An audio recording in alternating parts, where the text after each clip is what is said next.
सृष्टि रचाए भोलेनाथ। प्रभु जी बनाइन संसार हो, सृष्टि रचाए भोलेनाथ। प्रभु हवे जटा जुटा पर महिमा अपार है, प्रभु हवे जटा जुटा पर महिमा अपार है, सृष्टि रचाए भोलेनाथ। प्रभु जी बनाइन संसार हो, सृष्टि रचाए भोलेनाथ।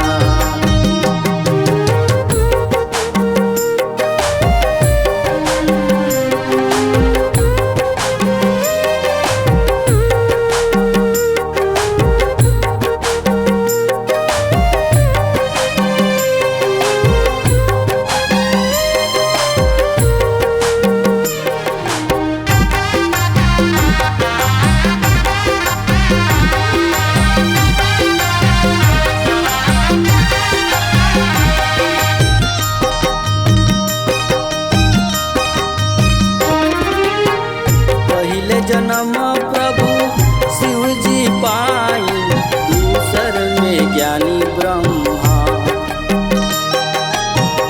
खोज करत मिले विष्णु, नार में बैठे हैं ब्रह्मा। प्रभु जी बनाइन संसार हो, सृष्टि रचाए भोलेनाथ। प्रभु जी बनाइन संसार हो, सृष्टि रचाए भोलेनाथ, सृष्टि रचाए भोलेनाथ।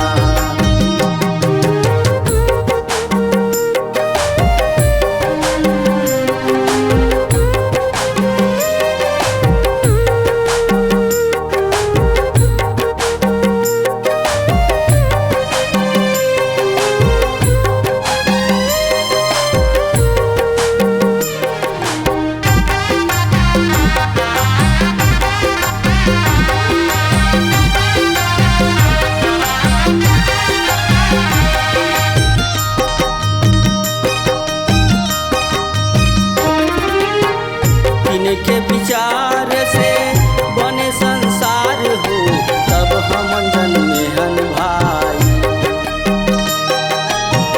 शिव जी शिक्षा ला पाके विष्णु बन दीन पालनहारी। प्रभु जी बनाइन संसार हो, सृष्टि रचाए भोलेनाथ। प्रभु जी बनाइन संसार हो, सृष्टि रचाए भोलेनाथ, सृष्टि रचाए भोलेनाथ, सृष्टि रचाए भोलेनाथ, सृष्टि रचाए भोलेनाथ, सृष्टि रचाए भोलेनाथ, सृष्टि रचाए भोलेनाथ, सृष्टि रचाए